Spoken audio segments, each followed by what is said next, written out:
What is going on, Stallions? Welcome to the Gamer Heaven. I am your host, AK40 Kevin. Today we're talking absolutely everything there is to know about thumbsticks, whether you're playing on Xbox, PlayStation, or you're a PC controller player. We're going to talk about different heights and widths, as well as different caps, such as domed and concaved. Then we're going to talk about aftermarket thumbstick caps, something like Kontrol Freeks, or generic versions. Do you have to pay $15 for a set, or can you pay $5 for a set of 3? And by the end of the video, we will actually answer the grandest question: do thumbsticks actually add to accuracy? Do they help you land shots in first-person shooters, whether you're on console or PC? Let's get this thing.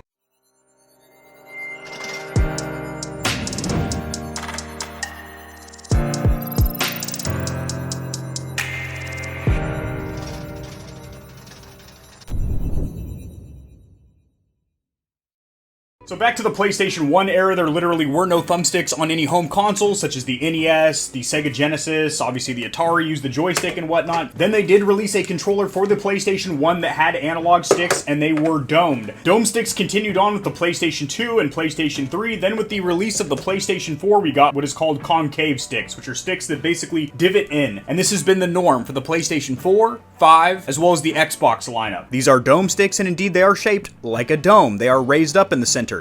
And these are concave sticks. They dip down in the center. I've been playing first-person shooters on controllers for over 2 decades now. I'm 32 years old. I've been playing video games since I was 5. In my testing, it has come down to personal preference. There are good controller players that play with both domed and concave. Now, out of the box, stock, Microsoft and Sony have moved towards concave sticks. Adding this in post-editing, so you might hear dome sticks also be referred to as convex sticks, so people will say concaved or convex, but domed and concaved. Also, there is what's called hybrid sticks, which is exactly what the PlayStation 4 DualShock 4 and the PlayStation 5 DualSense controller are. Basically, that means that they're domed in the center, and then the outside has a little bit of a lip or dish around it, which basically gives it that concaved look as well. So it's both, i.e., it's a hybrid. Back to the video, Kevin. You're doing a fantastic job. Keep it up. That was based on several years of R&D or research and development showing that more controller players preferred concaved. I do not fall into that camp. I prefer dome sticks. So it comes down to a comfort factor, but is there any performance different? Thank you for asking, and I will display that. When you put your thumb right there in the middle of a concave stick, fits perfectly, unless you got some big old meat hammers, fits perfectly in that analog stick. So as you drag to the right and left, applying a little bit of downward pressure, you are able to manipulate that right stick. As for a dome stick, it doesn't really catch it at all. It just glides along the top because the highest point is dead center. Now, by applying a good amount of downward pressure, you are able to manipulate dome sticks quite well, and with modern rubber or silicone compounds, such as what is offered by Scuff, you can actually get some pretty dang good grippy dome thumbsticks that'll hug your thumb just fine. And again, at the end of the day, this does come down to personal preference, because there are good esports athletes, professional first-person controller shooters that play with both domed and concave sticks. So in my opinion, it really doesn't matter. Play whatever you enjoy. What matters the most when it comes to controller accuracy is going to be the height of your sticks. Now, if you look at all of my premium or custom controllers here, by the way, this is just a smidgen. This is just a small handful that I grabbed off the controller wall in the living room. Pictures on screen here. And if you look at how I have my Elite 2 configured, or my AIM controller, or my Hex DualSense, I have all of these configured to where I have a shorter stick on the left and a higher stick on the right. And this is because you are legitimately, scientifically going to get more leverage over that stick, because your top dead center is a lot higher. You are able to crank up your in-game sensitivity a couple of clicks or scotches, so that way you have very, very precise control over your aiming. In combination with the fact that most modern controllers, such as the stock PlayStation 5 DualSense, this is a stock controller, it just has some rubber grips on it, you have what is called impact or anti-friction rings, which is this hardened plastic that allows you to glide along smooth plastic instead of the rough plastic of the front shell, and this comes into play when you are at full lock. Now, controller players are automatically at an aiming disadvantage in comparison to mouse and keyboard players, as on mouse and keys, you have about 6 to 8, in some cases 10 to 12 inches of aiming adjustment. So you can track slow-moving enemies, you can snap aim, you can flick aim if somebody's behind you. As we're on a controller, you have about 3/4 of an inch of adjustment. So by manipulating that system by getting a higher right thumbstick, you are able to get more adjustment, more leverage. So again, you can crank up that in-game sensitivity, and you can make just the smallest finite adjustments if you're sniping or tracking a moving target. But if you need to quickly snap because an enemy is directly to the right or left of you, you can do that as well. So height of the right analog stick is indeed the most important factor here. What about the actual width, the surface area that your thumb rests on? This is less important, but does still come into play here. Generally wider thumbsticks, such as for example, the Razer Wolverine Ultimate and Tournament. I actually have a Razer controller here, hold on. Boop. So this is the Razer Wolverine V2 Chroma. I have yet to actually unbox and test this controller. It's been sitting in my closet waiting for a review, but I have tested the Wolverine Ultimate and Tournament on this channel, and they have some of the widest analog sticks on the market. So this is a good point of reference for us. Basically what that does is generally wider analog sticks will give you more control but less speed and snappiness in your aiming. So as I take my Elite V2 over here, which has one of the narrowest thumbsticks, and compare it to something that's almost a 1/4 inch wider, like the Wolverine series, this is dead center in my thumb and does not nearly come close to covering the entire pad of my thumb, so I can do very, very quick, twitchy maneuvers like this, especially because this is a tall stick with a narrow thumbstick cap or top. So I can do very, very quick maneuvers. As or if you had a very short stick with a very, very wide thumbstick cap, you are going to get just the opposite. You're going to get more precise control, but less fast, snappy aiming. Now, keep in mind, all of this comes down to the user. You can utilize any playstyle with any of these configurations, but generally that's how the science of these thumbsticks is going to work. A tall shaft or stem analog stick with a skinny thumbstick cap is going to give you very, very quick, twitchy movements. As a short but wider stick is going to give you more precise control, but you're not going to be able to quickly snap around. But at the end of the day, I have used both wide and narrow thumbstick caps, and it really did not make that big of a difference. So domed or concaved matters a zero. Next up in importance would be the width of your thumbstick, and again, this comes down to personal preference, but there is a little bit of science backing up the fact that a wider thumbstick, like what's on the Wolverine, will give you less twitchy, snappy aiming, but more precision and accuracy. And a narrower cap, like what is on the Elite 1 and 2 here, is a little bit more twitchy. And then the most important factor when it comes to thumbstick dimensions is of course going to be the height, and I strongly advise that you do increase the height of your right stick and right stick only. Considering the left analog stick is just bound to player movement, you're walking or running, there really is no need to have a higher left analog stick unless it comes down to comfort and personal preference. If you feel awkward having a lower left stick and a higher right stick, then change it. But I will tell you right now, after several months and eventually years of play, you will adopt the feeling of having a lower left stick and a higher right stick to where it starts feeling more natural to you. The next thing I want to briefly touch on is going to be materials, the actual material of your thumbsticks. 99.9% of the time they're going to be rubber. However, I have tested controllers, for example, this custom Mega Mods controller over here that does have metal or aluminum thumbsticks, and it's a different feeling. You're not going to get the same amount of grip, but it does feel interesting and does keep your fingertips cool. And when I was making one-off custom controllers, pictures on screen here, I did make several that had either plastic or wood for thumbsticks.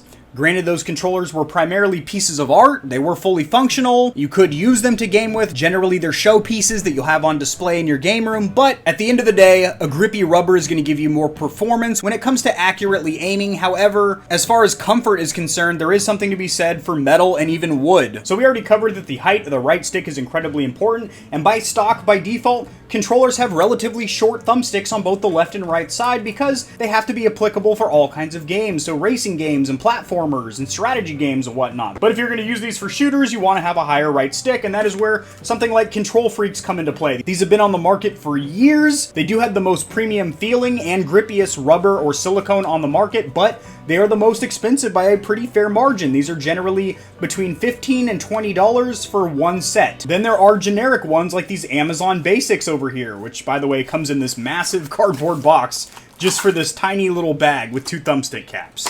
Then you have a very, very cheap generic pack like these ones where you can get a bag of dozens or even hundreds for literally pennies on the dollar. But these are rather uncomfortable and don't really do a whole heck of a lot for your performance. So almost all premium controllers on the market, such as the Razer Wolverine series, the Microsoft Elite 1 and 2, the PowerA Fusion Pro, will come with swappable thumbsticks that are either magnetized or are just held on by friction and are plastic thumbsticks that you can snap on and off. Now this is nice because you do not have to invest any further money for something like Kontrol Freeks or aftermarket thumbstick caps which is important if you're already spending hundreds of dollars on a premium controller. And when buying a premium controller, you generally will have 4 to 6 different analog sticks included in the packaging or carrying case that you can swap on the fly. Now, me personally, Stallions, the ones that just snap off like that are okay, but I really do like the magnetized design of the Elite 1 and 2. Then there's also companies like Play Vital over here that will give you a set of different heights. So short sticks like this, which by the way, these ones look and feel incredible. They are very grippy and whatnot. By the way,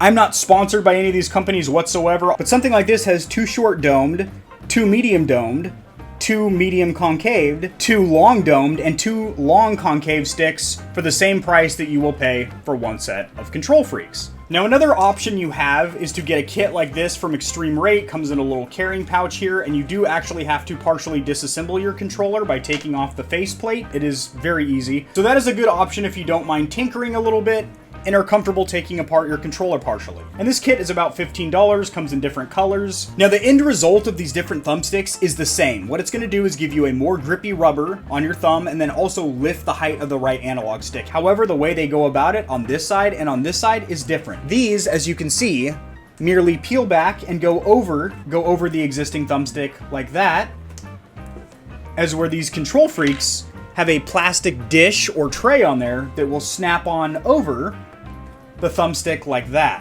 Now, these will work with literally any controller on the market. They're a little bit more versatile because they just slide over the existing thumbstick. As were these bad boys, you do have to get them specific to whatever platform you're on. So, as you see, this one is labeled PlayStation 4 and 5, and there will be a lime green box that says Xbox One and Series, if that is the analog stick you're trying to extend. So keep that in mind. These are platform specific, as where these will work with pretty much anything. Now, I will say I'm not a tremendous fan of the Amazon Basics kit over here because the rubber doesn't feel very grippy. In fact, I do think that the stock analog sticks actually provide better grip. I don't think they look necessarily cosmetically very pleasing, and both of these sticks are the exact same height. So that's cool if you lose one, break one, or your dog eats it, but with the Kontrol Freeks, you do actually have 2 different options here. So if you want to raise your right stick slightly, or you want a high riser like this to get even more leverage on your right stick, you do have that option. And I will say, this is why Kontrol Freeks does charge a premium. Is one, they have the prettiest designs, pictures on screen here, but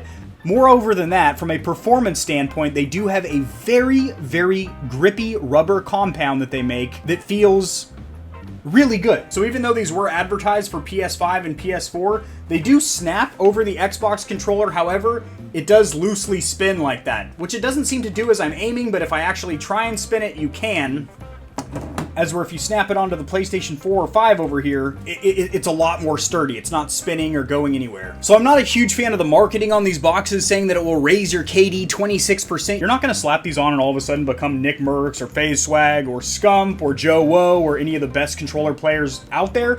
If you are increasing your KD ratio, it is because you are adapting to having a higher right analog stick and your accuracy and precision is getting better. These alone are not going to give you a higher KD ratio. That is strictly a marketing gimmick. I will say the Kontrol Freeks do feel incredibly comfortable on the fingertips due to that soft, squishy, grippy rubber. And I do like the fact that with that plastic cap, they do affix firmly to your analog sticks and they do give you different height options. That's great. But if you are on a budget and you do plan on changing thumbstick heights, I do recommend a kit like this Play Vital, as it does offer several different options for not only height, but also domed or concaved. And these do feel incredibly grippy. I would say a very close second to the Kontrol Freeks, but a noticeable second. These do feel a lot grippier and a lot better. At the end of the day, a higher right analog stick will allow you to get more precision and control in your accuracy because you will have just simply more leverage and be able to turn up your in-game sensitivity. That doesn't mean you need to sell a kidney or get a second job to buy a pair of these. Kontrol Freeks are the best on the market as they do have the grippiest, most comfortable rubber. But if you're on a budget, something like the Play Vital kit over here will do you just fine. And what is actually going to make you a more accurate controller player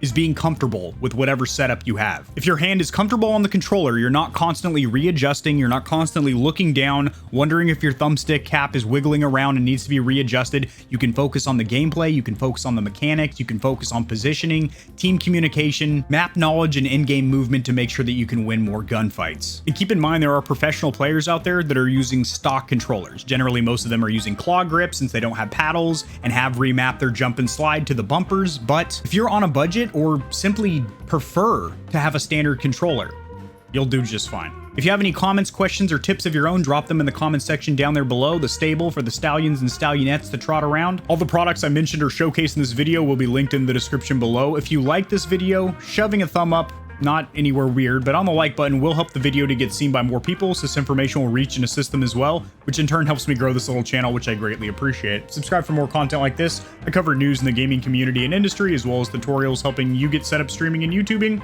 and honest gaming peripheral reviews, and I'll see you tomorrow because I upload daily. Peace.